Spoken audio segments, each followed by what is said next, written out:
On me demande souvent comment j'ai commencé à écrire, pourquoi et comment commencer à écrire un livre. Aujourd'hui, je vais répondre à toutes vos questions et vous donner mes petites astuces. Je vais répondre à la grande question genre pourquoi écrire.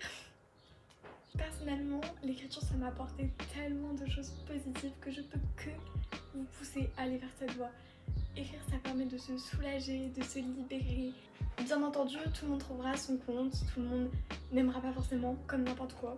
Vraiment le meilleur conseil, si vous avez quelque chose que vous avez envie de faire depuis longtemps ou même pas forcément, lancez-vous. Genre, au pire, vous échouez, mais vous avez appris, vous avez essayé et vous n'avez pas de regrets. Du coup, comment débuter? Genre, l'écriture d'un livre, c'est quoi? Pour moi, la première étape pour écrire un livre, c'est de trouver une idée.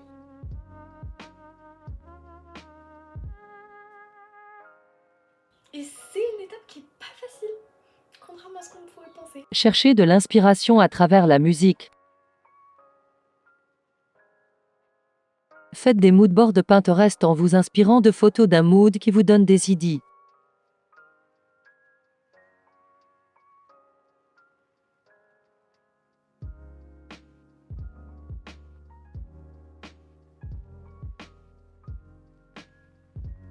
Donc du coup, une fois que vous avez, admettons, votre idée globale, vous allez commencer à planifier votre livre.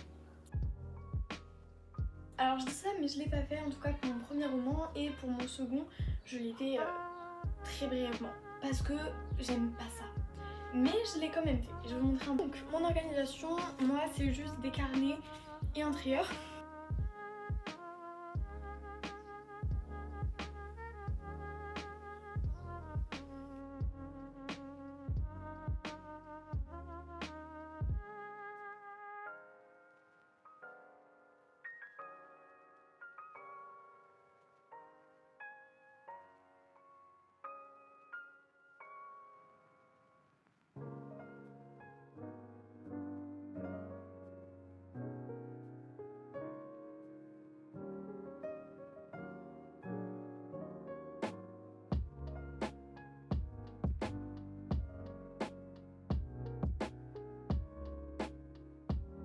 Mon carnet il est ici, mon deuxième petit carnet.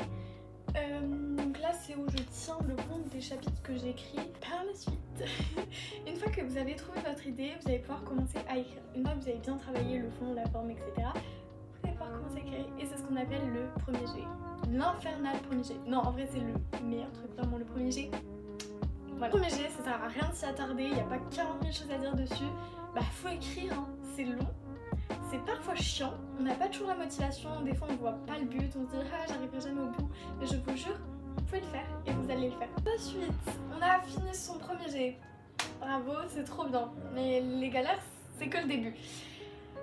On va avoir la phase de réécriture, de correction, de retravail, Là, vous allez être perdu à la fin de votre premier jet et c'est normal. C'est normal. Moi j'appelle ça un peu la phase de révision, c'est-à-dire qu'on va relire son truc et on va voir tout ce qu'on pourra améliorer, on le note, on le note, on le note. Et puis par la suite, on va venir faire réécrire ces passages qui nous plaisent pas plus, ces choses qu'on a notées, qu'on peut améliorer, etc. Et enfin, une fois qu'on a fait ça, on va dire qu'on a un peu notre deuxième jet entre guillemets, on va venir corriger toutes les fautes d'orthographe. Donc pour ça vous pouvez faire appel à un correcteur, un vrai, ou alors à des bêta lecteurs comme moi j'ai fait, parce que bon, on est pauvres ici. Non, en vrai de vrai elles sont juste adorables mes bêta lectrices et on me le demande souvent comment j'ai fait pour les trouver, etc. Et j'ai juste demandé sur TikTok. Donc après faites attention parce que ça peut être des gens quand même pas bien intentionnés et qui viennent juste pour vous piquer votre manuscrit très clairement. Mais du coup moi j'ai vraiment eu de la chance de tomber sur des personnes incroyables et on a fait du travail de dingue avec elles. Enfin je suis trop contente et trop fière de les avoir à mes côtés maintenant. Enfin bref. Je rejoins un peu la phase bêta lecteur correction. On va pouvoir donner son livre en fait à des premiers lecteurs qui vont nous faire des retours et avec ces retours on va pouvoir l'améliorer en fait simplement. Parce que c'est bien d'avoir un avis en fait de l'écrivain, mais soit on va avoir un avis en mode ah c'est trop nul ce que j'écris et ça arrive, genre vraiment je vous dis j'étais la première comme ça, ou alors on va être en mode oh c'est trop bien et tout, et c'est le cas, faut pas en douter, mais il y a des choses qui peuvent être améliorées et on va pas forcément le voir avec le regard d'auteur, mais le lecteur il le verra, et à l'inverse on verra des choses avec un regard d'auteur et pas de lecteur. Je sais pas si c'est clair. Du coup, une fois que là vous avez fait vos dernières corrections etc, vous allez pouvoir publier. Donc je ferai une vidéo sûrement sur la publication précise, mais après globalement vous avez deux solutions: auto-édition, maison d'édition, maison à compte d'auteur. C'est assez cliché la maison à compte d'auteur, mais si ça vous convient, pourquoi pas.